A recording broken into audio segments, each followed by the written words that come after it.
سب سے پہلے حضور صلی اللہ علیہ وآلہ وسلم نے ابو لہب کی لونڈی حضرت صوبیہ کا دودھ نوش فرمایا، پھر اپنی والدہ ماجدہ حضرت آمنہ رضی اللہ عنہا کے دودھ سے سیراب ہوتے رہے۔ پھر حضرت حلیمہ سعدیہ رضی اللہ عنہا آپ کو اپنے ساتھ لے گئیں اور اپنے قبیلے میں رکھ کر آپ کو دودھ پلاتی رہیں، اور انہی کے پاس آپ صلی اللہ علیہ وآلہ وسلم کے دودھ پینے کا زمانہ گزرا۔ شرفائے عرب کی عادت تھی کہ وہ اپنے بچوں کو دودھ پلانے کے لیے گرد و نواح دیہاتوں میں بھیج دیتے تھے۔ دیہات کی صاف ستھری آب و ہوا میں بچوں کی تندرستی اور جسمانی صحت بھی اچھی ہو جاتی تھی، اور خالص عربی زبان بھی سیکھ جایا کرتے تھے، کیونکہ شہر کی زبان باہر کے آدمیوں کے میل جول سے خالص نہیں رہی تھی۔ حضرت حلیمہ رضی اللہ عنہا کا بیان ہے کہ میں بنی سعد کی عورتوں کے ہمراہ دودھ پینے والے بچوں کی تلاش میں مکہ کو چلی۔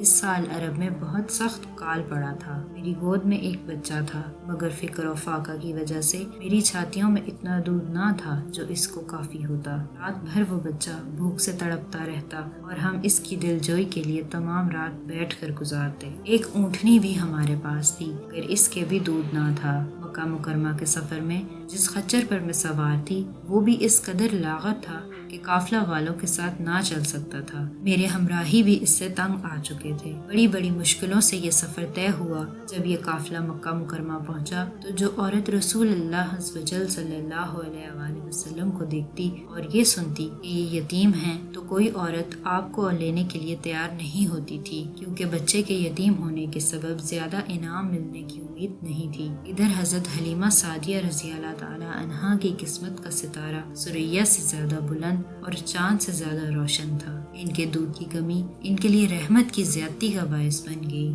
کیونکہ دودھ کم دیکھ کر کسی نے ان کو بچہ دینا گوارا نہ کیا۔ حضرت حلیمہ سعدیہ رضی اللہ عنہا نے اپنے شوہر سے کہا، یہ تو اچھا معلوم نہیں ہوتا کہ میں خالی ہاتھ واپس جاؤں، اس سے بہتر یہی ہے کہ میں اس یتیم ہی کو لے چلوں۔ شوہر نے اس کو منظور کر لیا اور حضرت حلیمہ رضی اللہ عنہا اس یتیم کو لے کر آئیں، جس سے صرف حضرت حلیمہ رضی اللہ عنہا اور حضرت آمنہ رضی اللہ عنہا ہی کے گھر میں نہیں بلکہ کائنات عالم کے مشرق و مغرب میں اجالا ہونے والا تھا۔ یہ خداوند کا فضل عظیم ہی تھا کہ حضرت حلیمہ رضی اللہ عنہا کی سوئی ہوئی قسمت بیدار ہو گئی اور سرور کائنات صلی اللہ علیہ وآلہ وسلم ان کے آغوش میں آ گئے۔ اپنے خیمے میں لا کر جب دودھ پلانے بیٹھیں تو باران رحمت کی طرح برکات نبوت کا ظہور شروع ہو گیا۔ خدا کی شان دیکھیے کہ حضرت حلیمہ رضی اللہ عنہا کے مبارک پستان میں اس قدر دودھ اترا کہ رحمت عالم صلی اللہ علیہ وآلہ وسلم نے بھی اور ان کے رضائی بھائی نے بھی خوب سیر ہو کر دودھ پیا اور دونوں آرام سے سو گئے۔ ادھر اونٹنی کو دیکھا تو اونٹنی کے تھن دودھ سے بھر گئے تھے۔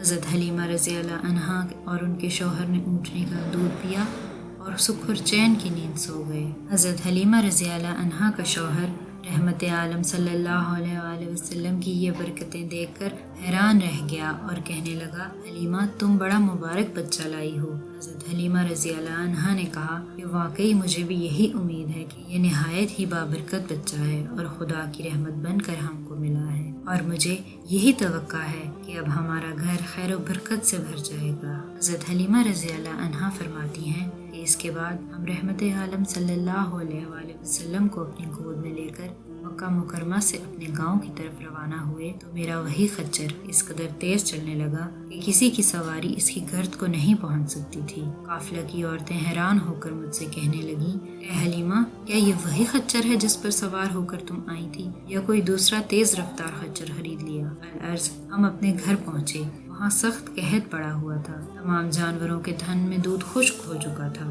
لیکن میرے گھر میں قدم رکھتے ہی میری بکریوں کے تھن دودھ سے بھر گئے۔ اب روزانہ میری بکریاں جب چراگاہ سے گھر واپس آتی تو ان کے تھن دودھ سے بھرے ہوتے تھے، حالانکہ پوری بستی میں اور کسی کو اپنے جانوروں کا ایک قطرہ دودھ نہیں ملتا تھا۔ میرے قبیلہ والوں نے اپنے چرواہوں سے کہا کہ تم لوگ بھی اپنے جانوروں کو اسی جگہ چراؤ جہاں حلیمہ کے جانور چرتے ہیں۔ چنانچہ سب لوگ اسی چراگاہ میں اپنے مویشی چرانے لگے جہاں میری بکریاں چرتی تھیں، مگر یہاں تو چراگاہ اور جنگل کا کوئی عمل دخل ہی نہیں تھا۔ یہ تو رحمت عالم صلی اللہ علیہ وآلہ وسلم کی برکات نبوت کا فیض تھا، جس کو میں اور میرے شوہر کے سوا میری قوم کا کوئی شخص نہیں سمجھ سکتا تھا۔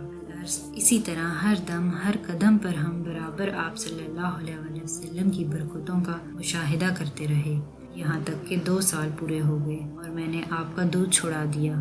اب ہم دستور کے مطابق رحمت عالم صلی اللہ علیہ وآلہ وسلم کو ان کی والدہ کے پاس لائے اور انہوں نے حسب توفیق ہم کو انعام سے نوازا۔